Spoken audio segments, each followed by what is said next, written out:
only on Fox. Matthew Stafford headed back to Detroit with a red-hot Rams team. Lions, however, favored by a field goal Sunday night. Here's the season comparison of the two quarterbacks who are traded for each other.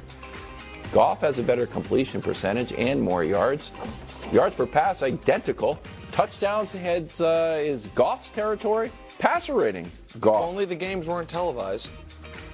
Why do you say that? That doesn't seem very nice to Jared Goff. No, I mean, just nobody that watched football this year thinks Jared Goff played better than Matt Stafford. Hey, he played better week one when he beat the Chiefs. I got you. Sorry. Go ahead. Is dry January over yet? You're losing it, pal. Get him a shot. I mean, Coach, I think maybe they disagree. I think the Rams have the better coach. Doesn't mean Dan Campbell's not a good coach. I think they have the better coach. I think they have the better quarterback. Doesn't mean Goff's not a good quarterback. I think Stafford's a better quarterback. Yeah. I think they have the better defense. I think that given Laporta might not play, or if he does play, he's going to be severely limited. I think the skill position guys are, call it a wash. And the conditions are going to be perfect. I understand Detroit's at home. It's going to be a raucous environment, but also maybe a little one of those nervous crowds because Stafford is coming back. For all those reasons, I like the Rams a lot in this spot, a lot. Yeah, I was going to pick the Rams as my upset alert over Tampa, and for a lot of the same reasons. When you look at what Matthew Stafford's done, I know you showed the comparison, but do we have the... Yeah, so take a look at this. This is what he's done since Week 11. Pretty good. So wins first, pass yards per game, TDs third. So right on down the line, he's played extremely well. They're obviously very hot. And then when you look at the running game with Kyron Williams, he's averaging 5 yards a carry on 200-plus carries. That's really impressive, and only 2 or 3 backs typically do that per season. They've averaged over 100 yards per game, I think, for the last 7 games. So you add all that stuff up together, and plus for Matthew Stafford, he's used to playing in that environment. It's essentially a home game for him, and this will be another time where he gets to disappoint the Detroit fans. It'll just be in a different way. Well, I think Goff, and I know it's a compliment. I mean, as a quarterback, it could, or any player, but especially a quarterback, it could help or hurt you to have that chip on your shoulder, where you want to prove something. But obviously, when he looks across that field and sees the Rams, obviously we know what happened with the two teams. I think he's going to come out and play a great game, or a very good game at least. I think they're going to be able to run the ball. They obviously got David Montgomery, Jahmyr Gibbs, they good running back, so I think they're going to have success there. And I think the defense has improved. I know it's not great, but you guys know I wasn't that high on Detroit. No. But against Dallas, I thought they really impressed me. And again, to hold Dallas to 21 in Dallas, and I thought they outplayed them most of the game.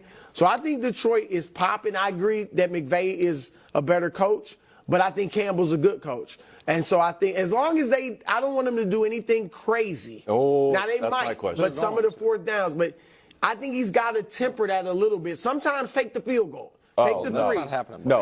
He's got to do that. Does that change? I think they're definitely going for the fourth downs. The question, that's not even crazy in their Lions playbook. My question is, are they going to do anything super unconventional, fake punts, They've been a fake punt field team goals, all that stuff? And this is the weird question, Coach. Is it so obvious that they're the Maverick, we're going to take chances team, that it's no longer surprising? No, he's still opportunity to surprise us. There's still opportunity to do things that are so unconventional that everybody looks at it and goes, what could you possibly be thinking? And look, we're going to talk about this game in the future if Detroit loses, because they played everybody last week. Laporta gets hurt, and he's such a huge part of their offense and such a difference maker. Really hasn't been a huge storyline. But when you lose a piece like that going into a game that should be very close, it could be the difference. And you did it a little bit for bravado and a little bit to maintain momentum, and it's always that debate. Also, Jared Goff, for all his characteristics or qualities has some very obvious limitations.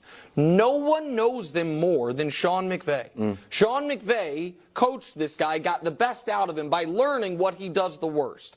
I understand he's not a defensive coach, but he can communicate to his defensive coordinator, here's what this guy hates. Here's what he told me, get out of the playbook, don't do, and that is what they're going to try to force him to do. It's a huge edge in that spot. Okay. Coming up next, Monday morning headlines. And someone honestly refused to do them. Best on Knicks picks. Last year in the playoffs, we were printing money. This regular season didn't go so great, which is why the record's not on there anymore. But clean slate, new season, 0-0. The first game I was most uneasy about. But now I'm going up against the mush over here. I feel great. Cleveland, -2.5. Did you know no player in NFL history has more road playoff victories than Joe Flacco? That's a true story. Also, quarterbacks making their first start, and this will apply in a lot of these games, to players who have started playoff games before, 17-35-1 against the spread in the postseason.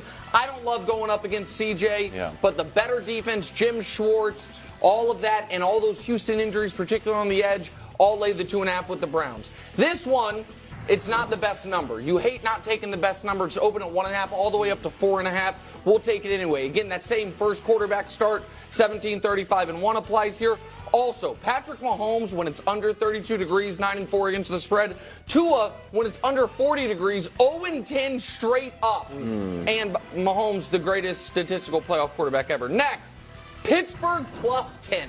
Guys, the Buffalo Bills are 0-7 against the spread their last 7 times. They were favored by double digits. The total in this game is 34. So it's going to be low scoring, and I'm getting 10 points. Buffalo wins, but they do not cover. Dallas, -7. Again, that same stat. First playoff start against someone who started before. Dallas, Dak in his career, when he's favored by a lot, blows people out 30-12-1. Dallas at home, perfect conditions, blows out the Green Bay Packers. Next one, Rams. Wrong team favored. The Rams have the better coach, the better quarterback, the better defense, the better everything. The Rams beat the Lions. Listen, we're happy for the Lions that they got here. It's a nice story. The Rams are the better team. And last but not least, Coach was right. Tampa +3. Baker 2-0 against the spread in his playoff career. Philly's falling apart. Tampa's the healthier, happier team. So to recap, Cleveland wins straight up 23-20. Kansas City wins 27-10. Buffalo wins 20-13, but Pittsburgh covers. Dallas blows them out 38-24. The Rams win 31-21, and Tampa in a squeaker 24-23. The final play of the Nick Sirianni era, they're go for 2 on a tush push and don't get it, and that's how it ends. There it is. There's Tampa. So he had 6 favorites. You have 4 favorites. No, right? I don't, buddy. Yeah. Pittsburgh is a dog. Rams are a dog. Tampa's a dog. You didn't pick Pittsburgh straight up. You picked Bills straight up. What are you trying to do here? Spread. Yeah, No, but in general, we pick straight up winners.